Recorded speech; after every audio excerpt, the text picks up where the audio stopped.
Good morning everyone. আজকে আবার চলে এসেছি আরেকটা ভিডিও নিয়ে এবং কিছু টিপস দিতে। তো আজকের যে টিপসটা হলো সেটা হলো কার্বোহাইড্রেটের ব্যাপারে। দেখুন, অনেকেই অ্যাডভাইস করে যে কার্বোহাইড্রেটটাকে কমিয়ে দিতে এবং ফাইবারটাকে ইনক্রিজ করতে, এবং কার্বোহাইড্রেট কমাতে বলেন তারা ওয়েট লসের জন্য, ডায়াবেটিস এসবের জন্য। কিন্তু এটা একটা সত্যি কথা যে this days we are on very high on carbohydrates. কিন্তু দেখুন, কার্বোহাইড্রেটসটা কিন্তু মেইন ভিলেনের রোল প্লে করে না। কারণ কার্বোহাইড্রেটস যে আছে সেগুলো যেমন হচ্ছে গ্রেইন, মিলেটস, লেগিউমস আর very good source of fibre also. তো সেই জন্য এর মধ্যে কিন্তু ফাইবারও থাকে। এবার আপনি যদি এই পরাঠা, দোসা বা আপনি তো যদি এই রাইস, রুটি, পোহা, উপমা এসব যদি অ্যাভয়েড করেন তাহলে কিন্তু আপনার অনেক রকম সমস্যা দেখা দিতে পারে। তো এই যে মেন আপনাকে যেটা করতে হবে সেটা হচ্ছে আপনাকে পোর্শন কন্ট্রোল করতে হবে। এই খাবারগুলো আপনি সবই খেতে পারেন, কিন্তু পোর্শনে একটু কম। এমন নয় যে পেট ভরে যাচ্ছে, তাও আপনার মন ভরছে না কিন্তু আপনি খেয়ে যাচ্ছেন, সেরকম করলে কিন্তু হবে না। তার জন্য ওয়েট লসের জন্য আপনাকে পোর্শন কন্ট্রোল করতে হবে, এবং ওয়েট লসের জন্য আরও অনেক কিছু ম্যাটারের উপর ডিপেন্ড করে। এবার এটা কিন্তু এই যে আপনি যদি কার্বোহাইড্রেট থেকে নিজেকে বঞ্চিত করেন তাহলে কিন্তু আপনার নিউট্রিশন ফুল হবে না।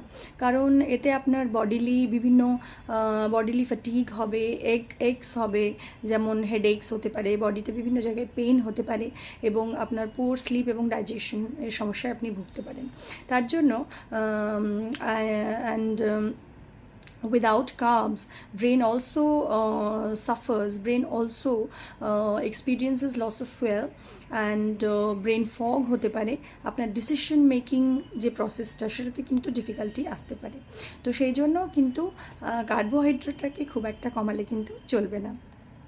এবং আরও যেটা আমি বলতে চাইবো সেটা হচ্ছে আপনার যে করতে হবে, আপনাকে আপনার স্ট্রেসটাকে ম্যানেজ করতে হবে। কারণ স্ট্রেস আজকাল এমনই কঠিন একটা সমস্যা হয়ে দাঁড়িয়েছে যার জন্য কিন্তু বিভিন্ন রোগ দেখা দিচ্ছে। সেই জন্য স্ট্রেসটাকে আপনি কীভাবে ম্যানেজ করবেন সেটা পার্সন টু পার্সন ডিপেন্ড করে। আপনার ম্যাচিউরিটি লেভেলের উপর ডিপেন্ড করে, আপনি কীভাবে ভাবেন তার উপর ডিপেন্ড করে। কিন্তু আমি এটুকু বলবো যে স্ট্রেস ম্যানেজের জন্য, স্ট্রেস অ্যাকচুয়ালি হয় যখন কখনও কারোর সঙ্গে কিছু বিবাদ হয়, কারোর সঙ্গে কিছু হয়, তখন যে আপনি অতিরিক্ত রেগে যান, তার ফলে কিন্তু সেই সময় শরীরে অনেক রকমের টক্সিন কিন্তু তৈরি হয়। সেই জন্য স্ট্রেস যখন হবে তো কিছুক্ষণের জন্য আপনি নিজেকে একটু শান্ত রাখার চেষ্টা করুন। তখন আপনার একটু কষ্ট হবে ঠিকই, কিন্তু কিছুক্ষণ পরে রাগটা কমে গেলে কিন্তু আপনার ভালো লাগবে এবং সকলের সঙ্গে সুসম্পর্ক বজায় থাকবে। এবার যখনই আপনি রেগে গিয়ে দুটো বাজে কথা কাউকে বলবেন, আরও ব্যাপারটা মানে মেসড আপ হয়ে যাবে, তখন কিন্তু ভীষণই একটা বাজে পরিস্থিতি হবে এবং আরও আপনি সেটা নিয়ে ভাববেন। তার জন্য যখনই ভীষণই রাগ হবে একটু চুপ থাকার চেষ্টা করবেন, একটু ব্রেনটাকে কাম রাখার চেষ্টা করবেন। এবং আরও যে বিভিন্ন বিষয়ে মানুষ দুঃখ পায়, কারণ দুঃখ তো আসবেই জীবনে, এটা একটা জীবনের পাঠ। দুঃখ আসবে, সুখ আসবে, এ নিয়ে জীবন। এবং সেটা আমাদেরকে মনে রাখতে হবে যে দুঃখ আসলে যে সেটা চিরদিনের জন্য থাকবে না, কারণ দুঃখ যখন আসবে সুখও কিন্তু তার পেছনেই আসবে।